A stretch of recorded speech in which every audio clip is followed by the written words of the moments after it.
வணக்கம். பாலமுருகன். நாம் எல்லாமே நாகரிகமான வாழ்க்கையை வாழ்ந்துகிட்டு இருக்கோம் அப்படின்னு நினைச்சோம்னா அது எவ்வளவு பெரிய கொடுமையானது, முட்டாள்தனமானது அப்படிங்கிறத இப்ப ப்ரூஃப் பண்ணியிருக்கக்கூடிய ஒரு விஷயம். இந்த வழக்கம் போல அந்த மொட்டையன் கவர்மெண்ட் இருக்கு பார்த்தீங்கல்ல, ஊபி, அங்க ஒரு கொடூரமான ஒரு நிகழ்வு நடந்திருக்கு. அது என்னங்கிறத பார்க்கலாம்.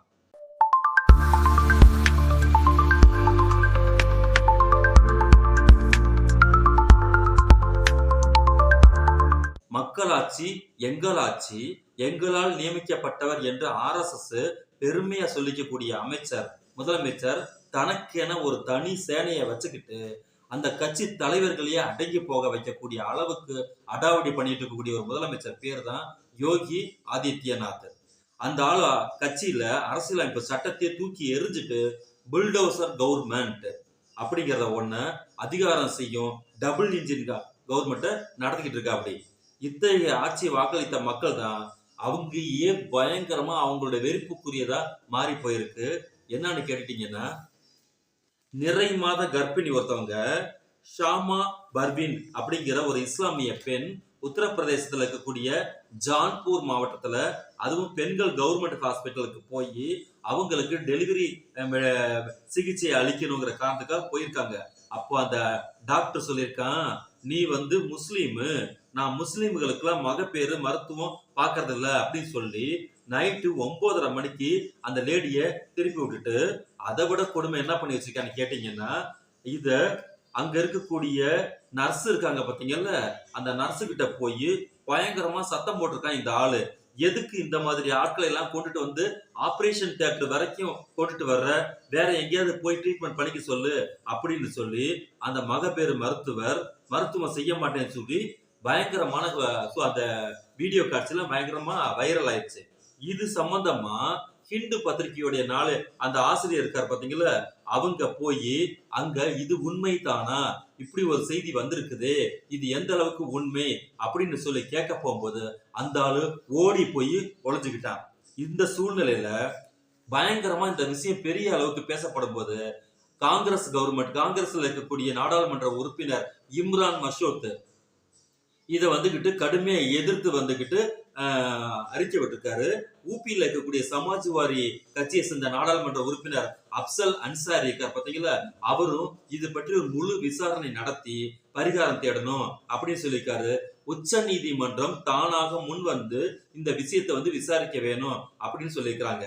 இது இல்லாம அரசியல் அமைப்பு சட்டத்துல உறுதி கொடுக்கப்பட்டிருக்குல்ல, சமூக பொருளாதார அரசியல் நீதிகள் அப்படிங்கிறது மிகப்பெரிய அளவுக்கு உறுதி கொடுக்கப்பட்டிருக்கு. ஆனா இங்க ஜாதி மதம்னு வெறி பிடிச்சு போய் அலையக்கூடிய இந்த காட்டு மிராண்டி கும்பல்கள்கிட்ட நம்ம என்னத்தை சொல்றது, என்னத்தை எதிர்பார்க்கறது தெரியாம தான் முடிச்சிட்டு இருக்கோம். இதுக்கு முன்னாடி ஊபியில ஒரு ஸ்கூல் டீச்சர் என்ன பண்ணான்னு கேட்டீங்கன்னா, ஒரு மாணவன்கிட்ட உனக்கு பாடம் சொல்லி கொடுக்க முடியாது அப்படின்னு சொல்லி விரட்டி விட்டு அந்த மாணவனை வெளியில தள்ளின ஒரு விஷயத்த நம்ம பார்த்தோம். அதே மாதிரி மத்திய பிரதேச இந்தூர்ல ஒரு சீக்லா மாத பஜார்ல முஸ்லிம் சமூகத்தினர் அக்டோபர் 25ஆம் தேதிக்கு சந்தையை விட்டு வெளியேற வேண்டும் அப்படின்னு இந்த பாசிச வலதுசாரி அமைப்புகளுக்கு பாத்தீங்கல்ல, இந்து ரக்ஷாக்கின் தலைவர், இந்து பாஜக பிரிவு துணை தலைவருமான அக்பல்யா கவோர் அப்படிங்கிற ஆள் இறுதியா ஃபைனல் எச்சரிக்கை விட்டுருக்கான். இது இல்லாம மத்திய பிரதேசத்துல கூடிய பாஜக கவர்மெண்ட் இருக்கு பாத்தீங்கல்ல, இந்தியா என்பது ஒரு மதசார்பற்ற நாடு, ஜனநாயக குடியரசு என்பதெல்லாம் மறந்து ஹிந்துத்துவ சக்திகள் கொட்டம் அடிக்கக்கூடிய கொடுமையான நிலைமை அங்க தலைவிரிச்சாடி போய் கிடக்கு. காரணம் அங்க இருக்கக்கூடிய துப்பாக்கி கலாச்சாரம். இந்தியா முழுக்க எங்கெங்கெல்லாம் எவெல்லாம் காவலித்தனம், ஒழுசத்தனம், அயோக்கியத்தனம், மொல்ல மாதிரித்தனம் எல்லா தனமும் பண்றானோ அத்தனை பயிர்களும் நேரா ஓடி போய் மத்திய பிரதேச எம்பியில போய் உட்காந்துக்கிட்டு, அங்க இருக்கக்கூடிய பாஜக வீட்டுல போய் உட்காந்துக்கிட்டு, இங்க இருக்கக்கூடிய போலீஸே பயப்படுது அங்க போய்கிட்டு ஆக்ஷன் எடுக்கிறதுக்கு. அந்த அளவுக்கு அந்த எம்பி எவ்வளவு காட்டு மிராண்டிகள் கூடாரமா இருக்குங்கிறதுக்கு மிகப்பெரிய உதாரணமா இருக்கு. இதே சூழ்நிலையில நாம 21ஆம் நூற்றாண்டுல தான் வாழ்றோமா, இல்ல அமைதி பூங்காவா நாகரிகம் மிகுந்திருக்கக்கூடிய நாட்டுல வாழ்றோமாங்கிறத மிகப்பெரிய சந்தேகம் இருக்கு. இந்த சூழ்நிலையில தான் முக்கியமான விஷயம், டாக்டர்ஸ் எல்லாமே அந்த ட்ரைனிங் 5 வருஷம் முடிஞ்சதுக்கு பிறகு அந்த ஹிப்போக்ரட்டிக் உறுதிமொழிக்கு பாத்தீங்கல்ல, நான் மதமோ ஜாதியோ கடவுளோ எந்த ஒரு சூழ்நிலையை பார்க்காமல் மனிதத்துக்கு நோய்வாய்ப்பட்டவர்களுக்கு அங்க சிகிச்சை அளிப்பேன். அங்க இருக்கக்கூடிய அவர்கள் வந்துகிட்டு அவங்களோட யாரு என்ன எவருன்னு நான் விசாரிக்க மாட்டேன்னு சொல்லி ஒரு உறுதிமொழி இருக்கு. அந்த உறுதிமொழியை எடுத்துட்டு வந்திருக்கக்கூடிய இந்த காவாலி கேடுகட்ட டாக்டர் அங்க என்ன பண்ணி வச்சிருக்கான்னு கேட்டீங்கன்னா, இவங்க முஸ்லீம், இவங்களுக்கு நான் வந்துகிட்டு ட்ரீட்மெண்ட் பண்ண மாட்டேன்னு சொன்னா எவ்வளவு பெரிய அயோக்கியத்தனம். இதை விட கொடுமையிலும் கொடுமை என்னன்னு கேட்டீங்கன்னா, அதாவது குதிரை குப்புற தள்ளியதும் இல்லாமல் குழியும் பறித்த கதைன்னு ஒண்ணு இருக்கு பாத்தீங்களா, அந்த மாதிரி குழி பறிச்சிருக்கக்கூடிய வேலை என்ன கேட்டீங்கன்னா, இந்த விஷயத்தை வெளியில கொண்டுட்டு வந்திருக்கக்கூடிய ஹிந்து நிருபர் இருக்காரு பாத்தீங்கல்ல, அவங்க 2 பேத்து மேல இந்த மொட்டையன் கவர்மெண்ட் என்ன பண்ணிருக்குன்னு கேட்டீங்கன்னா கேஸ போட்டு இருக்கானுங்க. எப்படி நீ வந்துகிட்டு இதை வந்து வெளியில சொல்லலாம், இங்க நடக்கக்கூடிய முக்கியமான விஷயத்தை எப்படி நீ அவுட் ஃபோக்கஸ் பண்ணலாம்னு சொல்லிட்டு கேஸ போட்டு விட்டு எவ்வளவு தூரம் கொடுமை. இதே இந்தியாவில் இருக்கக்கூடிய மிகப்பெரிய மாநிலமா இருக்கக்கூடிய இந்த உத்தரப்பிரதேசத்துல இருக்கக்கூடிய முக்கியமான பிரச்சனை என்ன கேட்டீங்கன்னா, ஏதாவது ஒரு பிரச்சனைன்னு சொல்லி போலீஸ் ஸ்டேஷனுக்கு போனீங்கன்னா அங்க அவங்க ஒரு ரேப்பு, ஒரு கொள்ளை, ஒரு மாற்று சமூகத்துல திருமணமாகி ஜாதி பிரச்சனை, மத பிரச்சனை ஏதாவது அங்க போனீங்கன்னா போனவன் வீட்டுல பாத்தீங்களா எதிர்த்த கம்ப்ளைண்ட் பண்றான் பாத்தீங்களா, அந்த கம்ப்ளைண்டருக்கு ஆதரவாகவும் இங்க பாதிக்கப்பட்டு போய் கம்ப்ளைண்ட் கொடுக்க பாத்தீங்கன்னா அந்த குடும்பத்தை போய் மிரட்டுறதும், அவங்களை உருட்டுறதும், ஒழுங்கு மரியாதை கேஸ வந்து வாபஸ் வாங்கன்னு சொல்றதும், இன்னும் என்னென்னலாம் அடாவடி இருக்கோ அட்டூழியம் பண்ண முடியுமா? கொஞ்சம் கூட கூசாம அந்த போலீஸும் அங்க இருக்கக்கூடிய நவசேனா யுவசேனான்னு என்னென்ன சேனா இருக்கோ எல்லா சேனாக்களும் சேர்ந்துகிட்டு இங்க வன்முறை கோர தாண்டவம் ஆடக்கூடிய வேலையை இவங்க செஞ்சுக்கிட்டு இருக்காங்க. இதற்கு விளக்கம் கேட்டா மிக தெளிவாக RSS சொல்லியிருக்கு. இங்கே இருக்கக்கூடிய சிறுபான்மை மக்கள் தாங்கள் பிறப்புரிமை, இங்க உறுப்பினர் கார்டு கூட இல்லாம நேரடியாக தொண்டு வேலை செய்யணும், அடிமை சேவகம் பண்ணணும் சொல்லி அவனுங்க சொல்லி வச்சக்கூடிய அந்த தத்துவத்தை அப்படியே எடுத்துட்டு வந்து அந்த காட்டு மிராண்டி வெறியாட்டத்தை ஒட்டு மொத்தமா ஆடி குமிச்சுக்கிட்டு இருக்காங்க இந்த மொட்டையன் கவர்மெண்ட்ல. நாம என்ன கேட்கிறோம்னா, இந்தியா அப்படிங்கிற ஒரு நாடு, இங்க ஒரு மாநிலங்களின் கூட்டமைப்பு, இங்க மதசார்பற்ற நாடு, இந்த நாட்டுல வந்துகிட்டு வேற்றுமையில் ஒற்றுமை அப்படி இப்படிலாம் இருக்கு நம்ம நினைச்சுக்கிட்டு உட்காந்துருக்கோம்.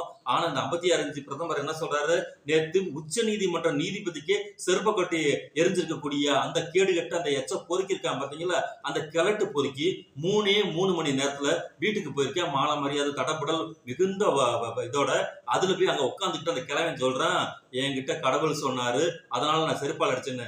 எந்த கடவுளாவது இந்த உலகத்துல இப்படி சொல்லுமா? உங்களுடைய நீங்க எல்லாம் வந்துட்டு கடவுளை கும்பிடக்கூடிய ஒரு நம்பிக்கையாளர், உச்ச நீதிமன்றத்தோட தலைமை நீதிபதியை போய் நீ செருப்பால் அடின்னு எந்த கடவுளாவது சொல்லுமா? இதற்கு பேர் தான் வெறுப்பு பிரச்சாரம். அந்த வெறுப்பு பிரச்சாரத்தை முதலமைச்சர் அங்க இருக்கக்கூடிய அந்த மொட்டையன்ல ஆரம்பிச்சு இந்த 56 இன்ச்சு வரைக்கும் ஒவ்வொரு நாளும் பொழுதும் ஒவ்வொரு நாள் மக்களை கிண்டி விட்டுட்டு அந்த கிண்டி விடுவதன் மூலமாக வெறுப்பை விதைத்து ஹிந்து முஸ்லிம்ங்கிற பிரச்சனையை பிரிவினைவாதத்தை உண்டு பண்ணி 80க்கு 20ன்னு சொல்லி அங்க மிகப்பெரிய பிரிவினைவாத வாக்குகளை உருவாக்கி அதன் மூலமாக பெரும்பான்மையினர் வாக்குகளை பெற்று நாம் கவர்மெண்ட்டுக்கு வந்துடலாங்கிற கேடுகிட்ட பழைய இத்து போன ஒரு மதவாத பிரச்சாரத்தை இவனுங்க மறைமுகமா செஞ்சுட்டு இருக்காங்க. இதுல இந்த அதிகார அமைப்புகளுக்கு பாத்தீங்கல்ல, அதெல்லாம் இங்க போய் இந்த பிஜேபி RSSக்கு சொம்படிக்கக்கூடிய வேலையை தொடர்ச்சியா செஞ்சுக்கிட்டு இருக்காங்க. ஏற்கனவே வந்துகிட்டு இங்க இருக்கக்கூடிய உச்ச நீதிமன்ற தலைமை நீதிபதி அமித்ஷாவை ரிலீஸ் பண்ணதன் மூலமா அவருக்கு என்ன பதவி கிடைச்சிச்சுங்கிறது உங்களுக்கு தெரியும். கேரளால கவர்னர் பதவி கிடைச்சிச்சு, இங்க ரஞ்சன் கோகாய்க்கு என்ன பதவி கிடைச்சிச்சுன்னு தெரியும், மாநிலங்கள் எம்பி கிடைச்சிச்சு. ஆனால் இங்க இருக்கக்கூடிய நம்ம இருக்கக்கூடிய மாண்புமிகு நீதிபதி இருக்கார் பாத்தீங்கல்ல, BR கவாய் அவர்கள் புத்த மத நீதிபதி. அவர் கான்ஸ்டிடியூஷன் மீது தான் எனக்கு முழுமையாக நம்பிக்கை இருக்கு. இன்னும் என்னெல்லாம் நீங்க ஆட்டம் பண்றீங்களா அதெல்லாம் என்கிட்ட செல்லுபடியாது, நான் நீதிக்கு மட்டும் தான் தலை வணங்குவேன் சொல்லவும் இவனுங்களுக்குள்ள காட்டுக்கூச்சல் போட்டுக்கிட்டு ஒரு செருப்பை எடுத்து உச்ச நீதிமன்றத்துல அடிக்கக்கூடிய திறமை இவங்களுக்கு அந்த வெறி உண்டாயிருக்குன்னா இங்க நாமெல்லாம் என்ன மாதிரியான சூழ்நிலையில வாழ்ந்துகிட்டு இருக்கோம் அப்படிங்கிறது $1 மில்லியன் கேள்வியா இருக்கு. உலக நாடுகள் எல்லாமே வழக்கம் போல ஆப்கானிஸ்தானுக்கு போகாத, பங்களாதேஷுக்கு போகாத, பாகிஸ்தானுக்கு போகாத, எத்தியோப்பியாவுக்கு போகாத, மேற்கு ஐரோப்பிய நாடுகளுக்கு இது ஆப்பிரிக்க நாடுகளுக்கு போகாத, காங்கோவுக்கு போகாத, அங்க போகாத இங்கே போகாத சொல்லக்கூடிய வரிசையில இப்போ இந்தியாவுக்கு போகாத, அங்க போனா உங்களுக்கு பாதுகாப்பே கிடையாது அப்படி சொல்லி காரி துப்பாத குறைய துப்பிக்கிட்டு இருக்கானுங்க. நாளொரு பிரச்சனை பொழுது பிரச்சனை. இந்த இந்திய கவர்மெண்ட்டுக்கு என்னைக்கு இந்த பிஜேபி கவர்மெண்ட் வந்துச்சோ அத்தனை துறை ரீதியா ரீதியான செயல்பாடுகளும் முடங்கி போய் கேடுகெட்ட விளிம்பு நிலையில வாட்டி வதைக்கக்கூடிய சூழ்நிலையில குறைந்தபட்ச அறமும் மனிதமும் இன்றி இன்னைக்கு வெறுப்பின் உச்சக்கட்ட அடையாளமாக ஒரு கர்ப்பிணி பெண்ணுக்கு வைத்தியம் பார்க்க மாட்டேன்னு சொன்னா நீங்க என்ன மாதிரி சூழ்நிலையில என்ன மாதிரி கேடுகெட்ட பொறுக்கிகளை வந்துகிட்டு நம்மளாம் தேடி கொண்டுட்டு போய் தேர்ந்தெடுத்து இந்த கவர்மெண்ட்ல உட்கார வச்சிருக்கோம். அவர்கள் நமக்கு செய்யக்கூடிய வினை தீவினை என்னங்கிறத இப்பவாவது நீங்க உணர்ந்துக்கங்க. இனிமேல் வரக்கூடிய எலெக்ஷன்ல மத சார்பின்மை, இங்க செக்குலரிசம், இங்க மனித நேயம் அனைத்தும் நம்ம அரசியல் அமைப்பு சட்டம் நமக்கு வழங்கியிருக்கக்கூடிய அந்த நெறி இருக்கு பாத்தீங்களா, அந்த எத்திக்ஸ் இருக்கு பாத்தீங்களா, அந்த அறத்தின் வழியாக இருக்கக்கூடியவர்கள் யார் அப்படிங்கிறத குறைந்தபட்சம் நீங்க யோசனை பண்ணி அந்த வாக்குகளை அந்த மக்களுக்கு செலுத்துங்க. அதன் மூலமாக மட்டும்தான் நாம இந்த இழிவான இடத்துல வீழ்ந்து கிடக்கக்கூடிய இந்தியாவை நாம் காப்பாற்ற முடியும் என்பதுதான் இதுல இருந்து நம்ம பெறக்கூடிய முக்கியமான செய்தி.